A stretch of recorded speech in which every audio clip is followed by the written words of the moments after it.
klaim akhirnya mereka antar ke rumah dengan supir, tidak adanya tanda terima. Bisa dikatakan saya punya kesimpulan, dengan tidak ada tanda terima, surat tersebut sebenarnya tidak pernah dikirimkan.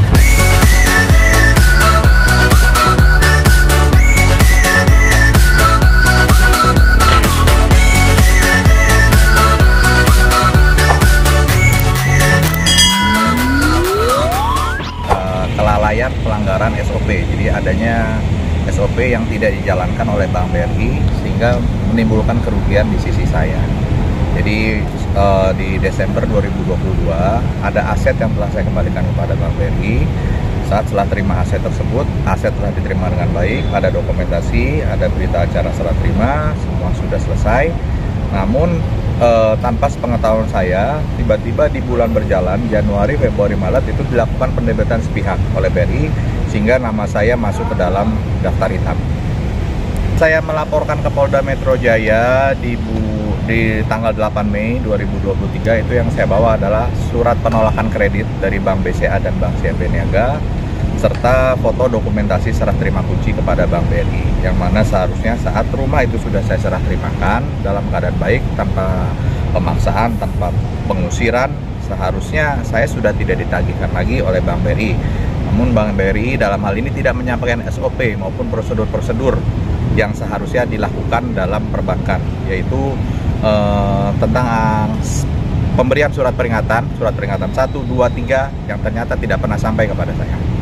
Jelas dalam hal ini saya sangat-sangat dirugikan, nama baik saya di seluruh perbankan di seluruh Indonesia dirugikan, terblokir, terblacklist secara sistem, yang mana kesalahan itu bukan karena kesalahan yang saya buat dengan sengaja, tapi diduga karena kelalaian dalam BRI dalam menjalankan SOP tidak dijalankan, tentang penjelasan bahwa wajib adanya surat peringatan 1, 2, 3 disertai tanda terima, tidak adanya penjelasan bahwa rumah kalau mau dilelang harus 5 kali gagal bayar, itu semua tidak dijelaskan di awal.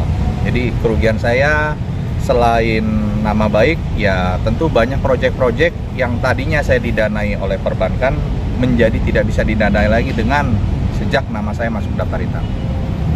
Setahu saya dari laporan penyidik, karena kita intens komunikasi dengan penyidik, ini sudah masuk dalam tahap penyidikan.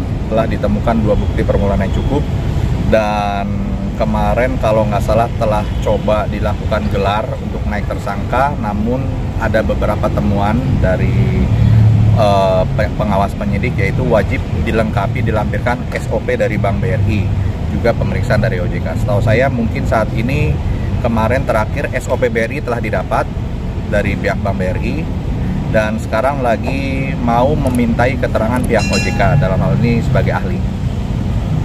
Jelas saya melihat di sini ada upaya BRI untuk menghambat, untuk menghalangi penyidikan.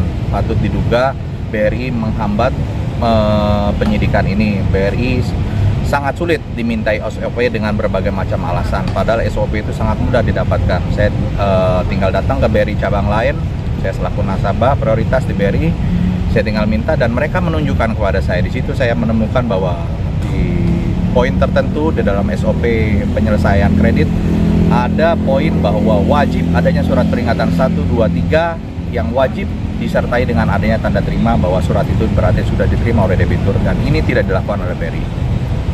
Oh iya, sempat waktu tahap awal penyelidikan di tahap klarifikasi, BRI mencoba membela diri dengan mengatakan sempat memberikan surat peringatan kepada saya selaku debitur, yaitu mereka kirimkan melalui JNE, mereka klaim, dan itu sempat ditampung oleh penyidik dalam tahap klarifikasi. Lalu sempat ditanyakan kepada saya, apakah Pak David sempat mengetahui tentang resi yang dimaksud ini? Saya bilang, Pak, saya tidak pernah menerima surat peringatan 1, 2, 3 dan saya tidak mengetahui tentang resi ini.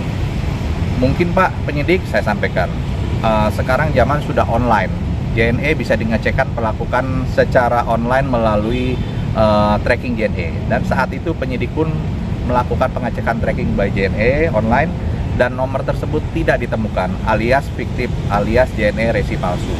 Nah, setelah diketahui bahwa itu resi itu JNE palsu, akhirnya penyidik mungkin punya keyakinan dengan alat bukti lain yang cukup, dilakukan tahap penyidikan. Dan di tahap penyidikan, Bank BRI merubah merubah klarifikasi yang sempat mereka nyampaikan bahwa mereka pernah mengirimkan melalui JNE dengan resi palsu tersebut, mereka rubah menjadi keterangan bahwa dikirimkan oleh marketing, diantar oleh supir. Lalu penyidik pun setahu saya kemarin bercerita sempat ditanyakan bahwa oke, kalau ibu merasa mengirim, mana tanda terima yang ditandatangani oleh penerima di rumah debitur.